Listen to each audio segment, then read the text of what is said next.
Hey, what's up, guys? Welcome back to Cam's Retro Gaming. So we're gonna have a little fun today.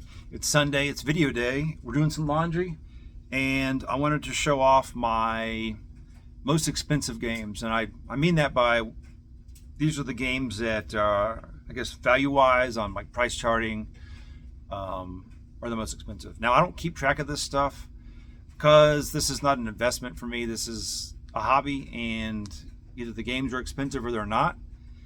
And I did pay money for some of these, decent amount of money, but I didn't buy it to resell. I didn't buy these games to make a profit. I bought these games to collect and play, and this is just part of the game, I guess. So as I go through these, just understand this is not my motivation, but it's always good to know what things are worth in case you do have to sell some stuff if you're getting into a jam. But I'm not trying to perpetuate the investment side of gaming because I just don't like that stuff. So, and ironically, I'm going to show you guys how much these games are worth. But I'm not going to tell you exactly what they are, but I'm just going to go in order of what is more expensive at the moment, although values do change like every day. So I think I have these in value order, and we're going to go with some honorable mentions. First, we'll have Batman, the arcade game. I'm sorry, Batman Forever, the arcade game for the Sega Saturn. I never saw this arcade game in real life, like out in the wild, as I say. And this does get some kind of crap, but I think it's pretty chaotic. But this is a fun game, and it's just so over the top that I enjoy it. But it's, if you're a prone to seizures, probably stay away from this guy. Next, we have one of my childhood favorites. We have The Punisher for Sega Genesis. This copy is complete. It is a former rental. Now, this is my second version of the game. I originally bought this actually at Blockbuster Video when they were getting rid of all their games back. I must have been in high school, maybe middle school. I can't remember. Anyway, I ended up having to rebuy this because, like an idiot, I sold all my Genesis stuff about, I don't know, 15, 16, 17 years ago. And I rebought it for a lot more than I paid for it originally, but I'm glad to have it in the collection again. So next we have Shadow Tower. This is for the PlayStation 1. It's a From Software game, so probably why this is expensive. It probably was never super expensive until the Souls games kind of got into the public eye. People started revisiting a lot of the old From Software titles. I haven't played this one yet, but it looks weird and it's cool, so it's in the collection. Last honorable mention, this is Koudelka, an SNK game for the PlayStation 1. Supposed to be like a survival horror RPG. Also haven't played this. This was a pandemic purchase. I think some of these were, but yeah, this one especially. And hopefully I'll get to it before I pass away as a human being. All right, so now we're in the top 10, if I did the math correctly. So I think this is the right order. Anyway, we got, I might have these backwards, but whatever. Super Metroid for the Super Nintendo. Absolute classic game. Love this game, and I got a box copy well before they were super expensive, so I was ahead of the curve there. What more to say? It's an absolute all-star classic for the Super Nintendo and of all time. Next, we have one of my favorite shooters for the Genesis, Elemental Master. Another formal rental game. I can't talk today. So I saved this. It had a life of servitude for many years, although I doubt this was rented much, to be fair. It's just kind of weird. But now it's living a life of luxury and retirement. I'll occasionally pull it out and play it, but excellent shooter, renovation title. So these are usually on the more expensive side. Wolf Team, I believe. Anyway, we got Elemental Master. Next, we have Persona 2. These games are weird, and I'm not sure if I'm like a diehard Persona fan, but another pandemic purchase, if I'm not mistaken. One of the grails of the PS1 library. Happy to have it, though. I do plan on playing it before I pass away. Next, we have Earthbound. Needs no introduction. This probably doesn't belong in this spot just based on condition alone, because this one is kind of rough, but I bought this in poor condition because I wanted to get a good deal on it.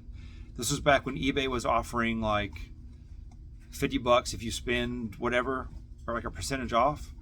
I remember buying this, and I think of maybe Final Fight 3 Evo, which of course I stupidly sold at some point for Super Nintendo. But anyway, great to have this one in the collection. So I think we're down to the last 6. All right. Next we have Tail Concerto for the PlayStation 1. This is an Atlas game with anthropomorphic animals, and it's kind of weird, kind of like an action game. Pretty cool, damn cute. I want to say I used store credit to purchase this one, so I didn't use real money, but I did sell real things to get it. So this was a surprise to me because it wasn't like this when I bought it. Lunar, the Silver Star. Boy, I can't talk. For the Sega CD.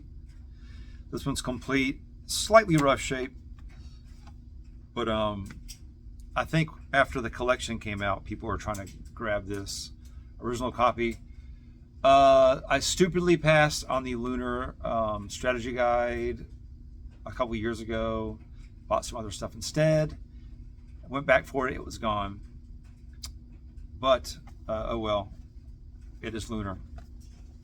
For the Sega CD, it's the first one. Next, we have Persona Revelation series. This is a very weird game, and it was kind of weird. I didn't finish this one, but going through like the city. But this was, I think, some sort of promo copy at some point. So I got this for a better deal. I want to say I had to buy the instructions separately. I'm pretty sure I did. So, but this is complete, as is the Persona 2. So happy to have this guy. We're down to the top 3. What could be on the list? Put your guess in the comments below. Now, let's check out the top 3. Klonoa, Door to Phantomile. This is a absolutely killer game. A little frustrating, kind of like a puzzle platformer, I guess you could kind of call it, but really fun. Played through this one all the way. Also played through the sequel, not Persona, Klonoa 2 for the PS2. Both killer games. Recommend both very highly. But this one was expensive when I bought it, and it remains expensive.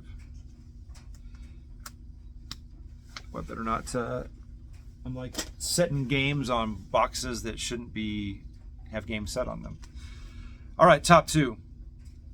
Clock Tower 2 for the PlayStation 1. Another Agetec title, just like Shadow Tower. I'm not sure who made this game. Human Corporation, I think, is the publisher or the creator. But Clock Tower 1 and 2 are all very weird. I don't think I have 3, but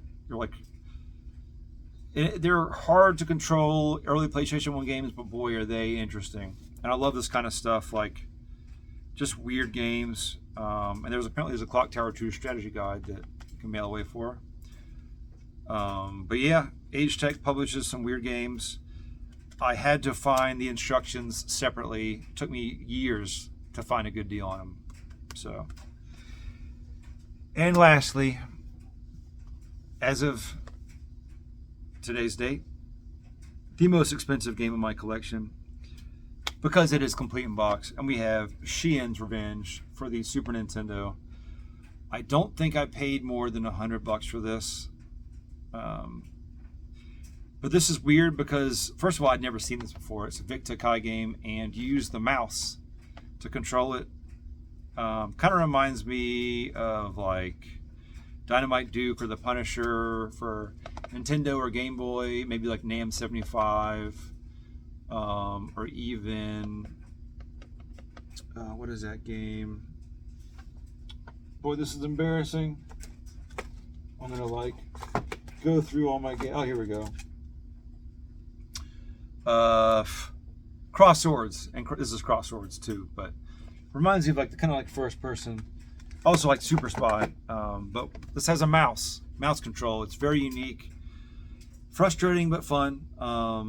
But yeah, probably not a ton of box copies hanging around.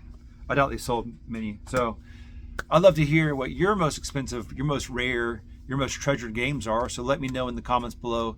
Thanks for watching as always, and we will see you guys real soon.